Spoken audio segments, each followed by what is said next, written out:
Hello, Hadar. Welcome to All Ears English. Welcome back to All Ears English. How are you today? I am great. Thank you so much for inviting me.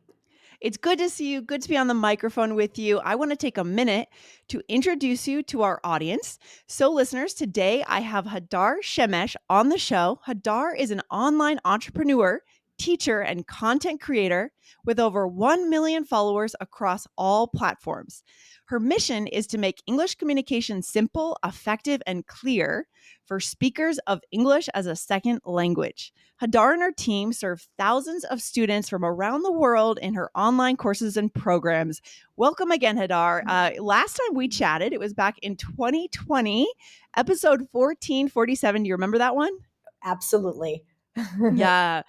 Yeah, it was a while ago. We talked about the 5 steps to clear English pronunciation. So, listeners, go find Hadar's other guest episode. Today, we are getting into mindset. Why are we talking about mindset today, Hadar?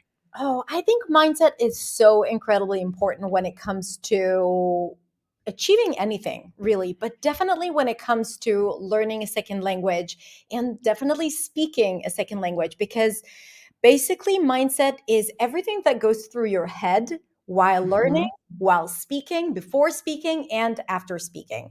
And we're not Yes. aware of how much impact our thoughts have on the choices that we make, how we communicate, and how we show up in front of others. And this is why I've seen that this is when acknowledging it and learning to develop a strong and healthy mindset, which is what we're going to talk about today, has been incredibly helpful for my students and helpful for their fluency.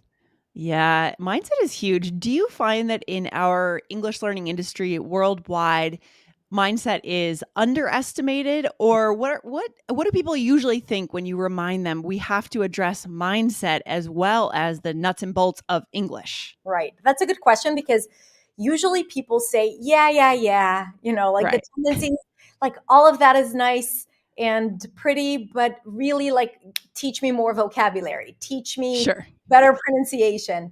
And Right. I do see that it's changing. People address mindset Okay. more in general. Personal development takes, gets to the front of the stage, not just when it comes to English learning. I think people acknowledge it more, but definitely not enough because I think it needs to be incorporated in any type of teaching from the Yes. beginning. So it's not less important than improving pronunciation or practicing speaking. Right. It's kind of just a way to, well, it has to go along with both, right? We have to learn the technical aspects of the language. But if the mindset is not there, it's kind of like it's the foundation to be able to use what we have learned. Was there a moment for you? I know you spent some time in New York. I think we chatted about this last time we talked. Was there a moment for you when you realized that mindset was really important to getting anywhere in life?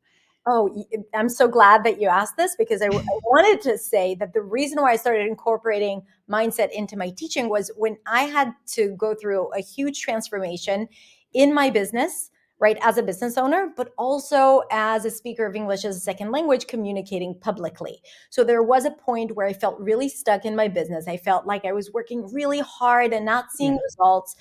And I started to ask myself, what am I doing wrong? Yeah. Why do I feel this way? Why do I feel so burnt out? Why am I not happy?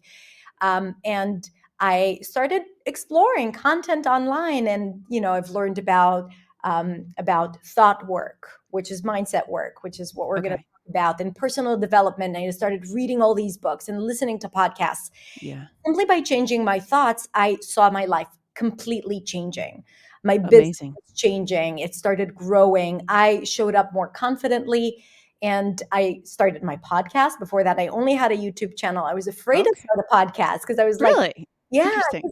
it feels so intimate. And I felt that as a non-native speaker, I'm going to get stuck. People are going to pick on my Okay. mistakes. And then I said, you know what? This is my way to grow. And I did all this mindset work and was able to do that. And that's one of the best things that happened in my business.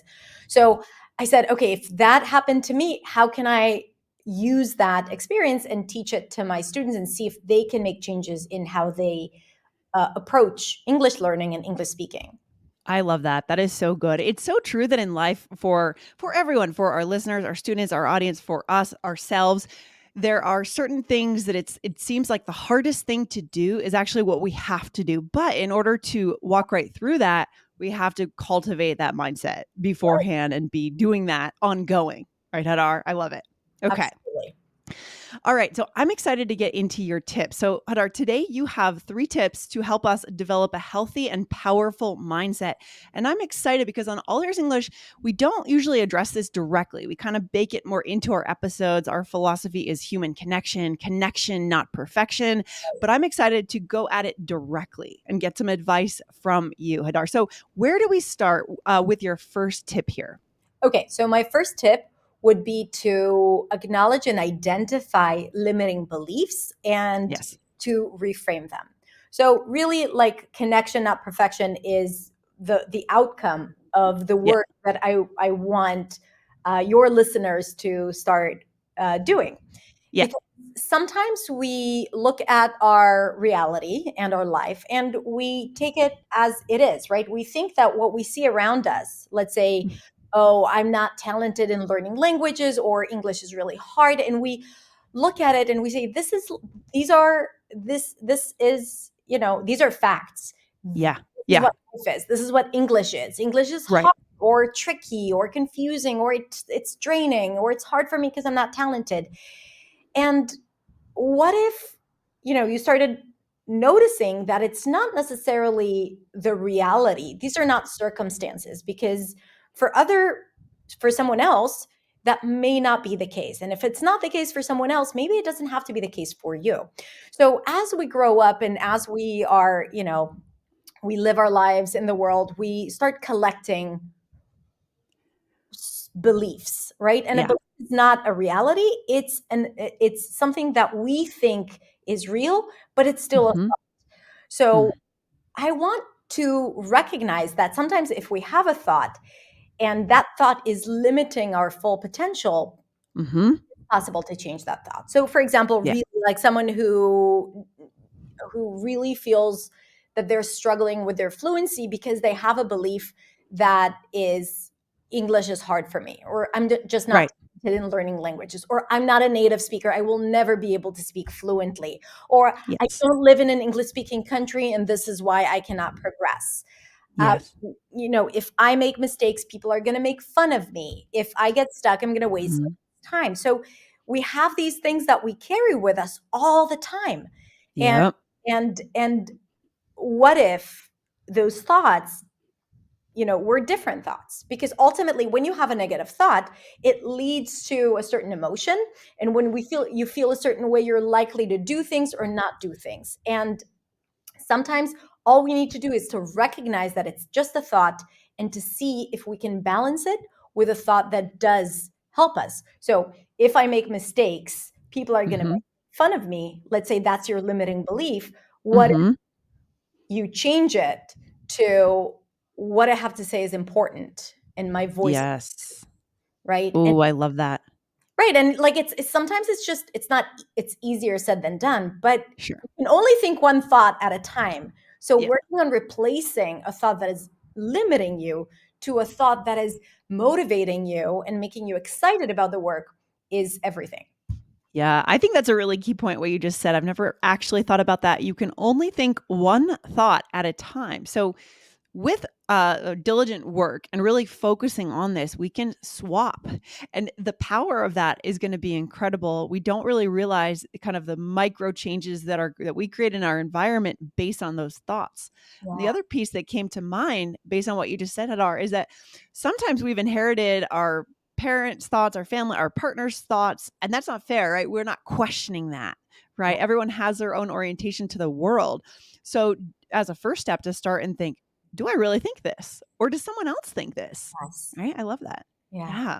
And ultimately, those thoughts are designed to keep us safe, right? Yes, of Because if course. someone was worried about us and they said, "Oh, don't trust strangers," or, Yes. "Don't waste your money because you have to save," or "Don't spend money on things that you don't need." Whatever that thought is, it's based on other people's limiting beliefs, and we really do, start owning them, especially if it's, Yeah.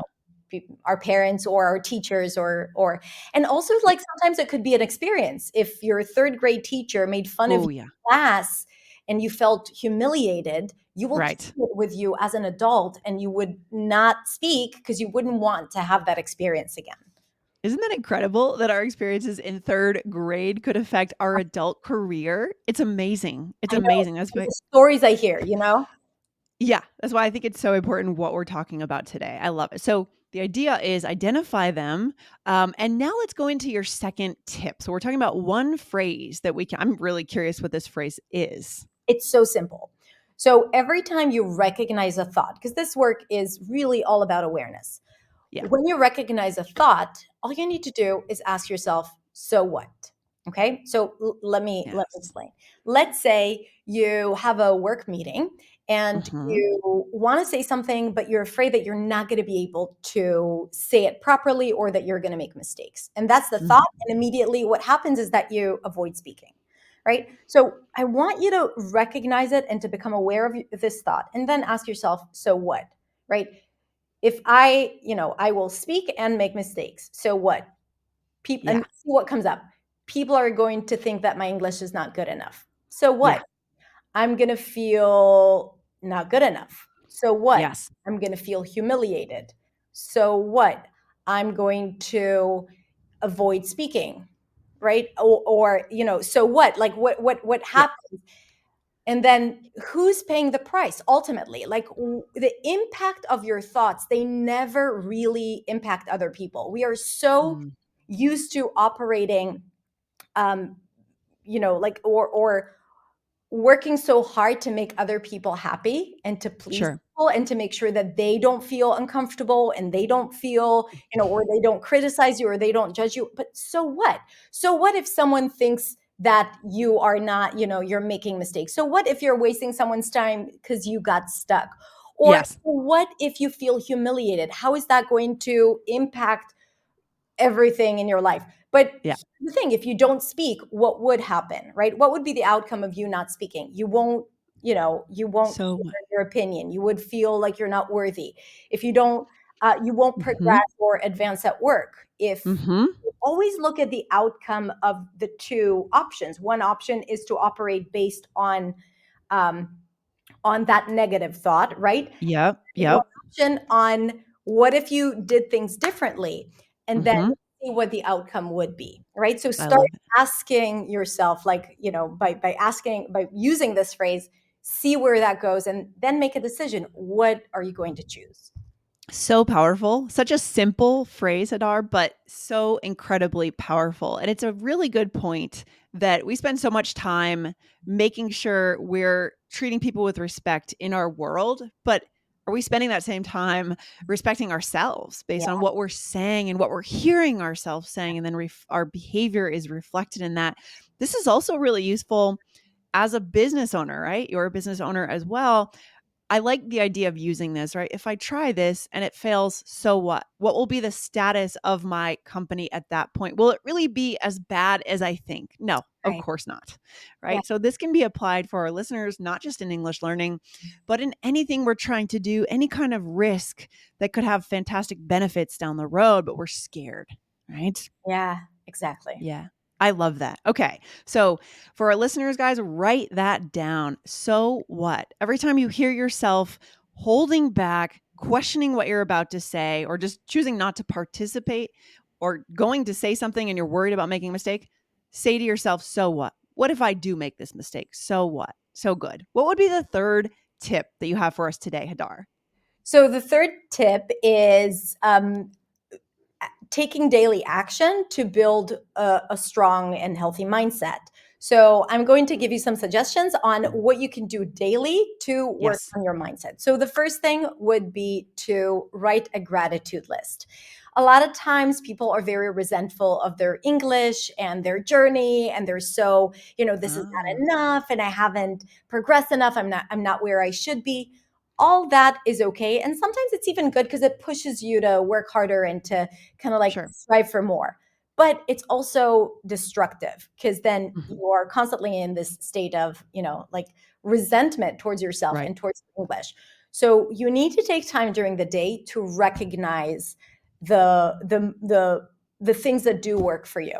I always tell my students, so write down 3 things every day that were possible for you because you're able to speak in English. Whether it's like, oh, I had a nice Ooh. conversation with my neighbor, or I just applied for a new job, or I understood the entire movie completely without having to use subtitles. Like things that are Mhm. going well for you, that you are happy about.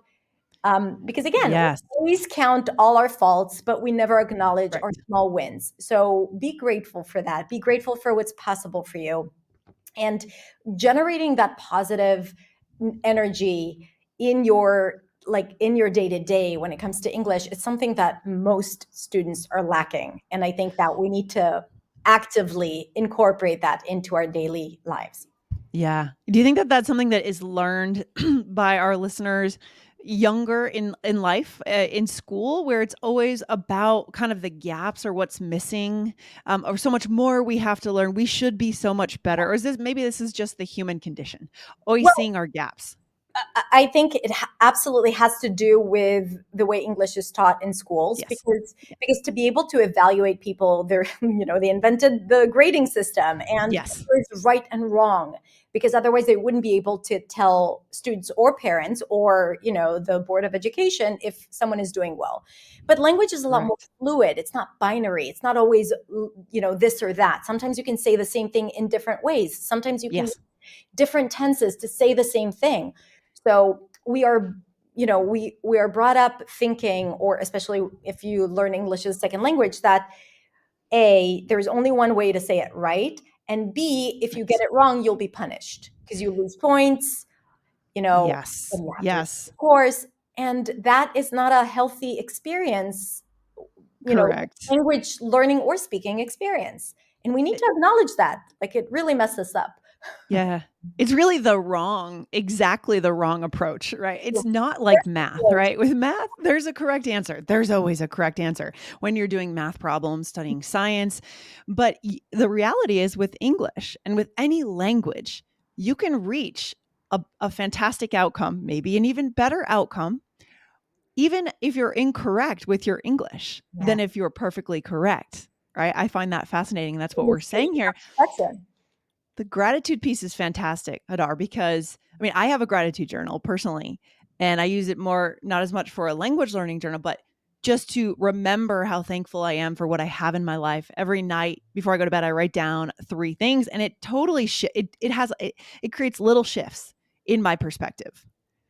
Yeah, exactly. Yeah, And like it really, it's a moment where you remind yourself, actually everything is not that bad.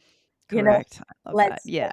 and be kind to your English and to your journey, and have some more Yes. compassion for yourself, because our students are hard workers and they're high achievers. Otherwise they wouldn't be doing this. No one has to learn. Most people could get by with doing okay, but people Yeah. who are listening to this are people who want more for themselves, so they're already doing a lot, and that needs to be acknowledged. That's a really good point. If you're a hard worker when it comes to learning English, learning languages, you deserve the full benefits. And so to get there is addressing these mindset pieces. The mindset is the piece that's missing. I love it. So good, Hadar. Any final thoughts for our listeners that we can finish up with today? Any final message? Well, I think that, like I think I mentioned it, remember that your voice matters, and it Yeah. goes way beyond using the right sound or the right grammar form. And even if you make mistakes are a natural part of any conversation. That's the only way to learn and to grow and to thrive. So really embrace all of that, and that's it. And your voice is important. Remember I that. love it. So good. So important. Thank you for coming on today, Hadar. Can you let us know how our listeners can find you, your podcast, your website, your courses? Let us know where to go to learn more. Sure. So you can just go to hadarshemesh.com. That's where you'll find basically everything and all my content. I have a YouTube channel, Accents Way English with Hadar, and the InFluency Podcast if you're a podcast listener. So that's where you can find me. Amazing. Well, thank you. Great to see you again. Thank you for being back on All Ears English, and hopefully we'll see you back on the show again soon. All right. Thank you so much. Thanks for inviting me. Thank you. Have a good day. Thank you. Bye.